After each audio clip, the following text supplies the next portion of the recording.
ഇടുക്കി ജില്ലയിൽ കൂടുതലും ഭൂമി സംബന്ധമായ കേസുകളാണ് ന്യൂനപക്ഷ കമ്മീഷന് മുൻപിൽ വരുന്നതെന്ന് കമ്മീഷൻ അംഗം എ സൈഫുദ്ദീൻ കളക്ടറേറ്റ് കോൺഫറൻസ് ഹാളിൽ നടന്ന കമ്മീഷൻ സിറ്റിംഗിന് ശേഷം സംസാരിക്കുകയായിരുന്നു അദ്ദേഹം.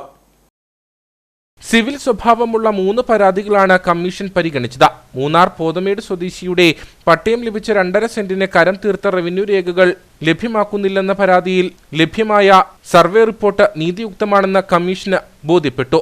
ഇതോടെ ദേവികുളം തഹസിൽദാരോട് നേരിട്ട് സ്ഥലം സന്ദർശിച്ച് റിപ്പോർട്ട് നൽകാൻ കമ്മീഷൻ നിർദ്ദേശം നൽകി. ജില്ലയിൽ കൂടുതലും ഭൂമി സംബന്ധമായ കേസുകളാണ് ന്യൂനപക്ഷ കമ്മീഷന് മുൻപിൽ വരുന്നതെന്ന് കമ്മീഷൻ അംഗം എ സൈഫുദ്ദീൻ പറഞ്ഞു. അതിൽ പ്രധാനപ്പെട്ട ഒന്ന്, മൂന്നാർ ബോധമേട് സ്വദേശിയായ വിധവയും ഹൃദ്രോഗിയുമായ ഒരു സ്ത്രീ 2018 മുതൽ അവർക്ക് പട്ടയത്തിന് അളന്ന് തിട്ടപ്പെടുത്തിയ ഏകദേശം 2.5 സെന്റ് വരുന്ന സ്ഥലത്തിന് കരം തീർത്ത് റവന്യൂ രേഖകൾ കിട്ടണം എന്ന് നിരന്തരമായി ആവശ്യപ്പെട്ടു വരുന്നു. അപ്പോൾ ഓരോ തവണയും അളവിലും റിപ്പോർട്ടിലും വ്യത്യാസങ്ങൾ വരുത്തിക്കൊണ്ട് അവർക്ക് ആ രേഖകൾ യഥാവിധി കിട്ടായിരുന്നു.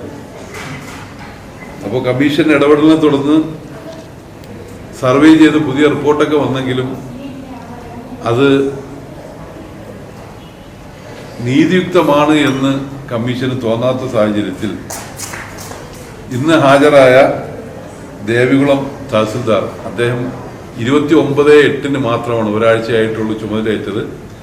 അദ്ദേഹത്തെ നേരിട്ട് സ്ഥലം സന്ദർശിച്ച് വളരെ കൃത്യമായ ഒരു റിപ്പോർട്ട് ലഭ്യമാക്കണം എന്ന് ആവശ്യപ്പെട്ടിട്ടുണ്ട്. പൊതുവിൽ ഇടുക്കി ജില്ലയെ സംബന്ധിച്ച് മിക്കവാറും മറ്റ് ജില്ലകളിൽ നിന്ന് വ്യത്യസ്തമായിട്ട് ഭൂമി സംബന്ധമായ കേസുകളാണ് കൂടുതലായി കിട്ടിക്കൊണ്ടിരിക്കുന്നത് എന്നുകൂടി ആഡ് ചെയ്യാൻ.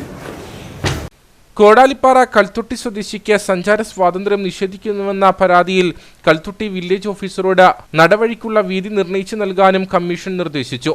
ഒരു പരാതി അടുത്ത സിറ്റിംഗിലേക്ക് മാറ്റിവെച്ചു.